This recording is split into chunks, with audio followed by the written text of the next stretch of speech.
किसी इंसान की जिंदगी में एक सेकंड क्या मायने रखता है। 24 घंटों में से कोई अगर आपसे एक सेकंड मांग ले तो शायद आप नहीं हिचकिचाएंगे, लेकिन अगर आपके पास जीने के लिए सिर्फ एक ही सेकंड हो तो आप क्या करेंगे। क्या हो सकता है उस एक सेकंड में। ये खूबसूरत कहानी आपको उसी एक सेकंड की अहमियत बताएगा। से भी थोड़े लाइक, शेयर, हार्ट्स, कमेंट्स पक्के से करें। जो नए हैं और हमें सुनते हैं लेकिन सब्सक्राइब नहीं किया, ऐसा ना करे, सब्सक्राइब तो कर दो। आपके लिए ऐसे ही कहानियां लाते रहेंगे यार। तो फिर चलिए अभी फिलहाल ये कहानी सुनते हैं। कहानी चीन के गर्म रेगिस्तान से शुरू होती है। यांग ली बिना धूप पसीने की फिक्र किए दौड़ा जा रहा है, मानो कहीं उसे पहुंचने की जल्दी है। फिर भी वहां पहुंचते हुए उसे रात हो गई। वो एक सिनेमा घर के सामने खड़ा है। लगता है देर हो गई है। तो क्या वो किसी सिनेमा को देखने के लिए इतनी जद्दोजहद करके यहाँ तक आया है। एक कोने में खड़ा होकर वो लोगों को बाहर निकलते हुए देख रहा है। फिर देखते देखते सिनेमा घर की बत्ती बुझ गई। दो लड़के फिल्म के रील के डब्बे एक बस्ते में भरने लगे और कह रहे हैं, अगले गांव के लिए आज रात ही निकलना होगा, चलो तब तक कुछ खा पी लिया जाए। और फिर दोनों अंदर चले गए। यांग ली चुपके से उनकी बात सुनने लगा। तभी सामने उसे पानी का नलका दिखा। वो भूल ही गया था कि उसे कितनी प्यास लगी है। आखिरी बार कब पानी पिया याद नहीं। वो लड़खड़ाते हाथों से नलका खोलकर पानी पीने लगा। अब थोड़ी देर वहीं खड़ा होकर यहाँ वहां देखने के बाद वो आदमी बाहर आया। यांग ली ने उससे कहा, नई रील जो आने वाली थी क्या वो आ चुकी है। उस आदमी ने हाँ में सर हिलाया। यांग ली फिर बोला, अगली बार मैं उसे कहाँ देख सकता हूँ। आदमी ने फलाने गांव का नाम बताया जो उत्तर दिशा की तरफ पड़ता है। इतना कहकर वो अंदर चला गया। अभी थोड़ी देर ही हुई कि एक 15-16 बरस का लड़का बिखरे बाल, मैले कुचले कपड़ों में कहीं से आया और उसी मोटरसाइकिल जिस पर वो रील का झोला टंगा है उसके आसपास मंडराने लगा। यांग ली बड़े गौर से उसे देख रहा है और वो लड़का मौका पाते ही उस झोले में से एक रील का डब्बा उठाकर भागने लगा। यांग ली चौंक गया और उसके पीछे भागा। शायद ही थोड़ी दूर गया होगा वो लड़का कि यांग ली ने उसे धर दबोचा और एक थप्पड़ रसीद कर उससे वो रील छीन कर वापिस ले आया। मगर जब तक वो वहां पहुंचा मोटरसाइकिल वहां पर नहीं थी, यानी वो लोग अगले गांव के लिए निकल चुके हैं। यांग ली ने यहाँ वहां पूरी जगह छान मारा पर कहीं कोई नहीं दिखा। फिर उसने तय किया कि वो अगले गांव की दिशा उत्तर की तरफ चलेगा। थोड़ी दूर चलने के बाद उसे बीच रास्ते में वही लड़का फिर से मिल गया और इस बार वो अकेला नहीं है, उसके हाथ में चाकू भी है। मगर यांग ली ऐसे छोटे मोटे बदमाशों से नहीं डरता। उसने उसी रेल के डब्बे से उसे सर के पीछे दे मारा और वो लड़का वहीं बेहोश हो गया। ये देखकर तो उसका साथी वहां से भाग खड़ा हुआ। जब लड़के को होश आया तो यांग ली उसके पास ही बैठा है। वो बोला, मुझे मालूम नहीं था कि तुम एक लड़की हो, वरना मैं तुम्हें नहीं मारता। उस लड़की का नाम लुई है। यांग ली ने पूछा, वैसे तुम्हें ये रील क्यों चाहिए। वो बोली, बेचने के लिए। एक काम कर सकते हैं, इसे बेचकर आधा आधा पैसा बांट लेते हैं। ये सुनकर यांग ली वहां से उठकर अपने रास्ते चल दिया। पीछे पीछे लुई भी हो ली। पूरी रात वो यांग ली के पीछे चलती रही। बीच बीच में यांग ली उसे भगाता भी, पर वो फिर वापस आ जाती। ऐसे चलते चलते पूरी रात बीत गई। लुई ने उससे कहा, मुझे बस तुम 12.5 इंच की रील दे दो, बाकी नहीं चाहिए मुझे। यांग ली ने कहा, क्यों, इतने जरा सी रील से क्या करोगी तुम। मगर कोई जवाब नहीं आया। अब दोपहर होते होते भूख लगाई तो यांग ली अपने बस्ते से एक मूली निकालकर चबाने लगा और एक लुई की तरफ भी फेंका। मूली उठाते वक्त लुई को जमीन पर किसी जानवर की बड़ी सी हड्डी दिखी। वो उसे अपने पीछे छुपाते हुए चल पड़ी। कुछ दूर जाने के बाद मौका देखकर लुई ने उसी हड्डी से उसके सर पर दे मारा। जब तक यांग ली को होश आया तो वहां दूर दूर तक कोई भी नहीं। उसका सर दर्द से फटा जा रहा है। किसी तरह खुद को संभालते हुए वो उसी रास्ते पर चल पड़ा। थोड़ी देर बाद पीछे से एक फौजी गाड़ी आती दिखी। वो हाथ दिखाकर उस पर चढ़ गया। अब सफर के दौरान ड्राइवर ने यांग ली से पूछा, तुम इस बंजर में कहाँ भटक रहे हो। ये रेगिस्तान बड़ा निर्दयी है, किसी की जान नहीं बख्शता। वो तो भला हो कि मैं तुम्हें मिल गया। यांग ली बोला, किसी को ढूंढ रहा हूँ। इतना कहते ही उसने देखा ठीक बीच रास्ते में लुई खड़े होकर उसी गाड़ी को रोकने का इशारा कर रही है। यांग ली ने झट से ड्राइवर ने कहा कि जगह नहीं है। तब यांग ली ने उससे झूठ कहा, वो मेरी बेटी है, पिछले 3 दिन से घर की भागी हुई है, आज जाकर मिली है। ये सुनते ही गाड़ी रोक दी गई। जैसे ही गाड़ी का दरवाजा खुला यांग ली ने लुई को गर्दन से धर दबोचा और जबरदस्ती गाड़ी में बिठा दिया। फिर सबसे पहले तो उसने वो रील का डब्बा वापस छीना। अब यहाँ ड्राइवर लुई को हिदायत देने लगा, आजकल के बच्चे कुछ बोल दो तो घर छोड़कर चले जाते हैं। ये मत भूलो कि तुम्हारे पास एक ही माता पिता है। चलो माफी मांगो इनसे। लुई ने गुस्से में यांगली की तरफ देखा, जो होठ के कोने से मुस्कुरा रहा है। लुई भी कहाँ पीछे रहने वाली थी, उसने भी एक और कहानी आगे जोड़ दी। हाँ, बिल्कुल सही कहा आपने, ये मेरा बाप है। मगर मालूम है आपको ये किस तरह का बाप है? इसने मेरी माँ के रहते एक दूसरी औरत रख ली। इस दुख में मेरी माँ बीमार पड़ गई, मगर उनका इलाज कराने के बजाय वो सारा पैसा उस दूसरी औरत पर उड़ाता रहा और मेरी माँ गुजर गई। अब सिर्फ मैं और मेरा छोटा भाई बचा। इन दोनों ने मिलकर हमें घर से भी निकाल दिया। कुछ गहने और पैसे जो माँ हमारे लिए छोड़ गई थी, ये उसके लिए मेरे पीछे आया है, जो कि इस डब्बे में है। यांगली के बगल में दबाए उस रील के डब्बे को दिखाते हुए लुई बोली। यांगली को उसके नाटक पर हंसी आ गई, मगर ड्राइवर को यांगली पे बड़ा गुस्सा आया। वो उसे डब्बा वापस करने को कहने लगा। तभी सामने सड़क पर वही रात में सिनेमा घर के सामने मिला मोटर बाइक वाला दिखा, जिसके झोले में रील के डब्बे थे। यांगली ने तुरंत गाड़ी रोकने को कहा और जैसे ही वो उतरने लगा, लुई ने पीछे से वो डब्बा निकाल लिया। उतरते ही उसे महसूस हुआ कि उसका बस्ता खाली है। वो जब तक पीछे मुड़ता, गाड़ी चल पड़ी थी। गाड़ी के पीछे भागते भागते बगल से वो मोटर बाइक वाला भी तेजी से निकल गया। यानी अब यांगली अकेला पीछे रह गया है, लेकिन वो रुक नहीं सकता। उसका अगला गांव आज पहुंचना जरूरी है। वहां पहुंचते हुए शाम हो गई। एक जगह पे उसे इश्तिहार दिखा कि 8 बजे यहाँ फिल्म दिखाई जाएगी। ये माओ चडाओ की सरकार की तरफ से छोटी छोटी फिल्म है, जिसमें देश भर में हो रहे उनके कामों को गांव गांव घुमाकर दिखाया जाता है। लेकिन यांगली को भला उस पे क्या देखना है? बाहर काफी भीड़ जमा है। लगता है लोग फिल्म देखने के लिए काफी उत्साहित है। तभी अंदर से दिहांग नाम का एक आदमी बाहर आया, जो सिनेमा घरों में फिल्म दिखाता है। मालूम होता है उसके इस काम की वजह से उसके गांव वालों के बीच में बड़ी इज्जत है। वहां से निकलकर वो एक ढाबे के अंदर गया। पीछे पीछे यांगली भी घुसा, जहां उसे लुई एक कोने में बैठी नजर आ गई। वो तपाक से उसके सामने जाकर बैठ गया और उसकी थाली छीनकर खाना खाने लगा। लुई उसे देखकर चौंक गई और वहां से उठकर भागने की कोशिश करने पर यांगली ने चिल्लाकर वहीं बैठे दिहांग को आवाज दी और कहा, इस लड़के ने एक फिल्म की रील चुराई है। दिहांग ने जैसे ही डब्बे को खोला, उसमें से रील बाहर आ गई। वो लुई को तो पहचान किया कि वो इसी गांव की है, पर यांगली को वो पहली बार यहाँ देख रहा है। उसने दोनों से सवाल जवाब करना शुरू किया। ये तुम लोगों के पास कैसे? कोई जवाब न मिलने पर उसने पुलिस को बुलाने की धमकी दी। तभी यांगली बोल पड़ा, क्योंकि मुझे वो रील देखनी है, उसमें मेरी भी बेटी है। दिहांग को समझा नहीं।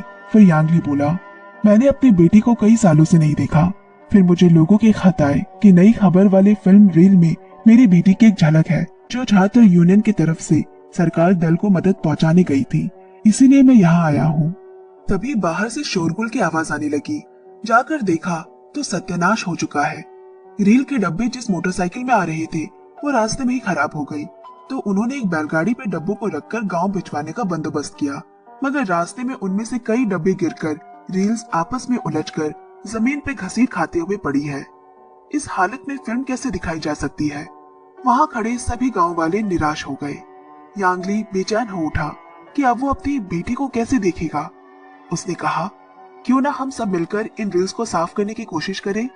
दिहांग बोला, हाँ ये हो सकता है, मगर पूरे गांव वालों को इसमें अपना योगदान देना होगा। सब राजी हो गए। सभी को साफ कपड़े, गर्म पानी, बड़ी बाल्टी, कलसी, सुखाने के लिए हाथ पंखों का इंतजाम करने को कहा गया।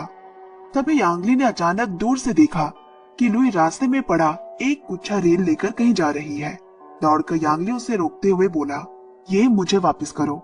लुई बोली, ये तो मुझे वहां पड़ी मिली थी। जिस पे यांगली बोला, क्या पता इसी में मेरी बेटी की तस्वीर हो, क्योंकि सारी रीलें उलझ चुकी है। उसकी पूरी बात खत्म होने से पहले ही लुई वहां से भाग खड़ी हुई। अब वो आगे आगे और यांगली पीछे पीछे, मगर एक 15-16 साल के बच्चे जितना तेज वो नहीं भाग सकता। उसकी उम्र हो गई है। वो थक कर एक रेत के टीले पर बैठ गया। थोड़ी देर में लुई ने उसे वो रील का टुकड़ा देते हुए कहा, इसमें तुम्हारी बेटी की तस्वीर नहीं है, क्योंकि ये सारी खाली है। यांगली ने भी देखा, वाकई वो सारी खाली है, क्योंकि वो फिल्म की शुरू की रील है। उसने फिर से एक बार पूछा, अच्छा ये बताओ, तुम्हें आखिर 12.5 इंच का रील ही क्यों चाहिए? लुई ने थोड़ा रुक कर कहा, मेरे भाई को पढ़ने का बहुत शौक है।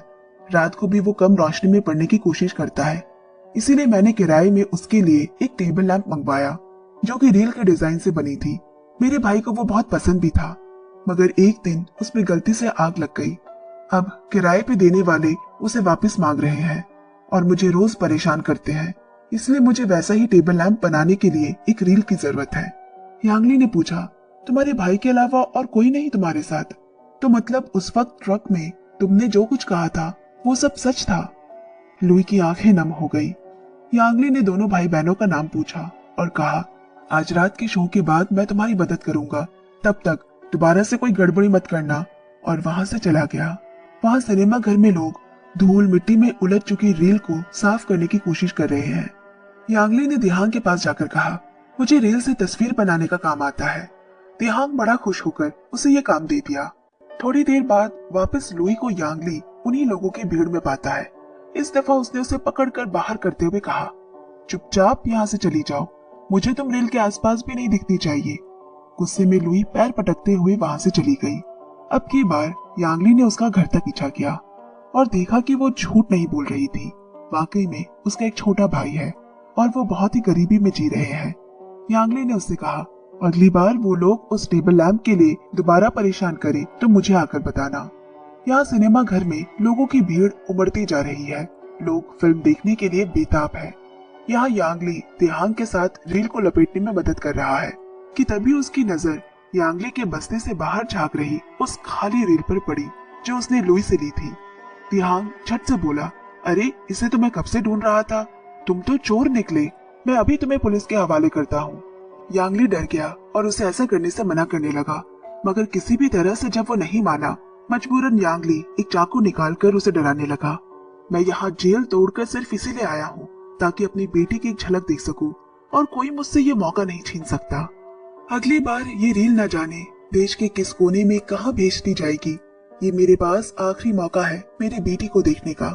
अगर तुमने पुलिस को इत्तला की तो मैं तुम्हें मारने में जरा सा भी नहीं हिचकिचाऊंगा। दिहांग बोला, वो 22 नंबर वाली नई रील की बात कर रहे हो? और फिर चुप रहने में ही अपनी भलाई समझकर वही चुपचाप बैठ गया। अब धीरे धीरे दोनों में बातें होने लगी। रॉब में रहने वाला दिहांग दुबक गया है और बातों बातों में पूछा, तुम्हें क्यों जेल हुई थी? यांगली बोला, एक अफसर पे हाथ उठाने के जुर्म में मुझे लंबी सजा हो गई। सब राजनीति है। तब मेरी बेटी 8 साल की थी, अब 14 की हो गई है। पत्नी तलाक दे चुकी है, तब से बेटी का चेहरा नहीं देखा। दिहांग बोला, चिंता मत करो, आज रात तुम उसे जरूर देखोगे। अब यहाँ लुई को आता देख बदमाश बच्चे उसे फिर से लैम्प के लिए दोबारा परेशान करने लगे। यहाँ अंदर सारी तैयारियां हो चुकी है। अब बस रील्स एक बड़े से सफेद पर्दे में शुरू होने की वाली है कि लुई रोते हुए यांगली के पास आई। वो समझ गया कि मामला क्या है और तुरंत उसने उनके पास ले चलने को कहा। अब तक हॉल दर्शकों से खचाखच भर चुका है। वो बदमाश लड़कों की टोली भी वही है। लुई ने दूर से उनकी ओर इशारा किया। यांगली ने जाने से पहले उसे वही 22 नंबर की रील थमा दी। अब वो उन बदमाश बच्चों तक पहुंच तो गया, मगर भीड़ इतनी ज्यादा है कि वो कुछ कर ना सका। उल्टा लोगों ने उसे मारकर चुप करा दिया, क्योंकि सबका ध्यान अभी पर्दे की तरफ है, जहां माओ जेडोंग सरकार द्वारा देश में हो रहे प्रगति को छोटे छोटे फिल्मों के माध्यम से जनता को दिखाया जा रहा है। लोग बड़ा मन लगाकर ये देखने में मग्न है। लेकिन इस बीच लुई उसे कहीं नजर नहीं आ रही। उसने पूरा का पूरा हॉल छान मारा। ये क्या कर दिया? उसे वो रील थमा दी। लगता है लुई उसे लेकर चंपत हो गई है। यांगली उसके घर भी उसे ढूंढने गया। उसके भाई से भी पूछा। घर का सामान दराजे उथल पुथल कर दी, पर वो रील उसे वहां नहीं मिली। डर के मारे लुई का भाई रोने लग गया। आखिर में वो दिहांग के पास लौट कर आया, जो फिल्मों की रील बदल बदल कर दिखाने में व्यस्त है। यांगली बोला, तुम आज रात कहीं मत जाना, मैं कहीं से भी कैसे भी वो रील नंबर 22 लाकर दे दूंगा। मुझे वो तुम आज दिखा कर जाओगे। दिहांग ने हैरान होकर कहा, वो तो सामने पड़ी है, लुई देकर गई है। यांगली बहुत चक्का सा रह गया। उसे तो लगा था कि वो उसे चुरा कर भाग गई है। कितना गलत सोचा था उसने लुई के बारे में। अब बाहर निकलते हुए यांगली की नजर सामने रखे रील से बने एक लैंप पर गई। शायद ऐसा ही लुई को चाहिए। फिर उसे ढूंढता हुआ वो बाहर निकल गया। लुई वही सीढ़ियों पर बैठी है। उसने रील चुराने के सारे मौके गवा दिए। आज रात ये कहीं और दूर किसी गांव के लिए निकल जाएगा। उसे नहीं पता वो उन बदमाश लड़कों का सामना कैसे करेगी। अब आखिर में रील नंबर 22 शुरू हुआ। कुल 10 मिनट की इस वीडियो में यांगली की बेटी को मुश्किल से बस 1 सेकेंड के लिए दिखाया गया होगा। जब सभी लोग चले गए, यांगली ने उसे दोबारा दिखाने को कहा, फिर तीसरी बार, चौथी बार, बार बार और ना जाने कितनी बार। वो 10 मिनट तक पलके नहीं झपकाता कि कहीं 1 सेकेंड में उसकी बेटी न छूट जाए। उसकी आंखों से आंसू बहने लगे। कितनी बड़ी हो गई है मेरी बेटी। उसे भावुक देखकर एक बार तो दिहांग ने भी कह दिया कि अब तुम्हें यहाँ से चलना चाहिए, मगर यांगली नहीं माना। आज और 100 बार भी वो देख ले तो भी मन नहीं भरेगा। दिहांग बोला, ठीक है, मैं एक बंदोबस्त कर देता हूँ जिससे ये रील बार बार बिना रुके चलती रहे रात भर। बीच हॉल में यांगली अकेला बैठा है और सामने पर्दे पर फिल्म चल रही है। अंदर कमरे में जाकर दिहांग सोच में पड़ गया कि वो क्या करे। शुरुआत में वो डर गया था, इसलिए तो वो पुलिस को इत्तला कर चुका है। वो लोग बाहर उसके इशारे का इंतजार कर रहे हैं कि कब वो निकले और पुलिस यांगली को दबोच ले। मगर अब उसे लग रहा है कि यांगली इतना भी बुरा नहीं, मगर वो और देरी नहीं कर सकता, नहीं तो वो लोग उसी पर शक करने लग जाएंगे। वो बाहर आया। पुलिस अफसर शेन ने कहा, सारे लोग तो कब का चले गए, तुम्हें इतनी देर कैसे हो गई? दिहांग बोला, अब आप लोग अंदर जा सकते हैं। वो अकेला बैठा है, मगर अंदर तब तक लुई पहुंच गई और यांगली को उसके भाई को डराने और रील चुराने के इल्जाम पे गुस्सा करने लगी। पर यांगली को इस बात की सुध-बुद्धि कहा, वो तो बस उसे वहां से जाने को कह रहा है। उनमें अनबन हो गई कि तभी उसे बाहर से कुछ लोगों के दौड़ कर आने की आहट सुनाई थी।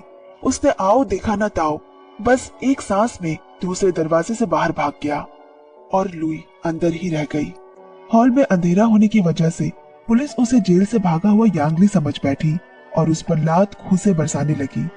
यांगली चाहता तो भाग जाता, पर वो लुई के लिए वापस आया और उसे बचाने लगा। दोनों मिलकर पुलिस वालों से लड़ रहे हैं, पर ये 2 और वो 8 कहाँ टिक पाएंगे।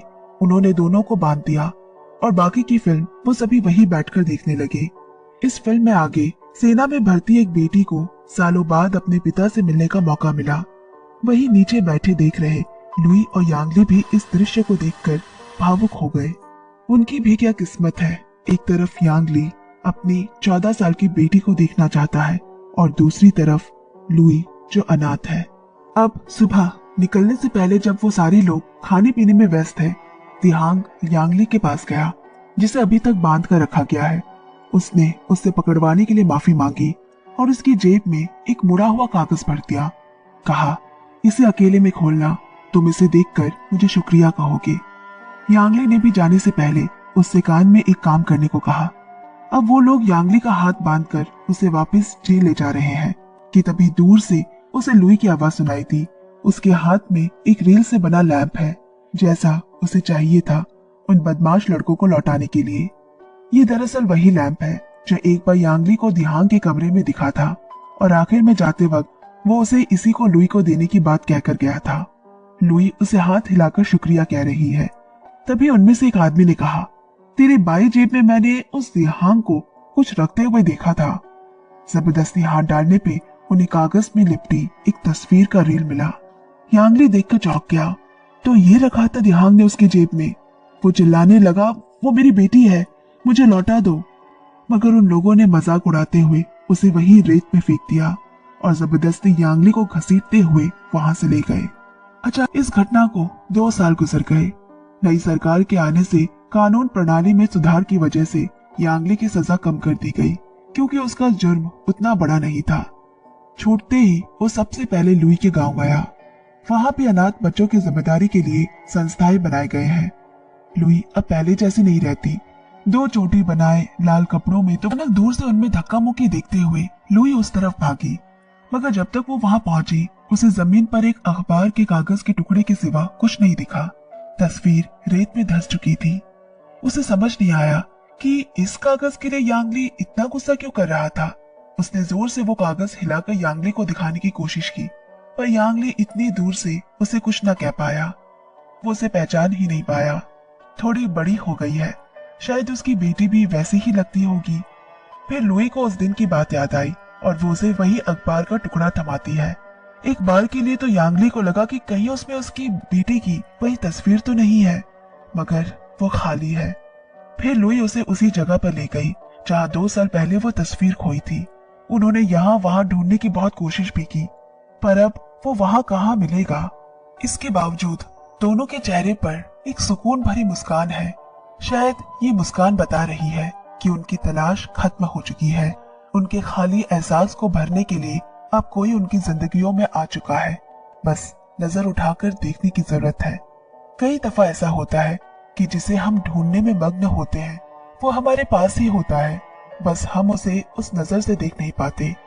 तो दोस्तों, आप भी नजर उठाने में देर मत कीजिएगा। इसी के साथ ये खूबसूरत कहानी मैं यही समाप्त करती हूँ।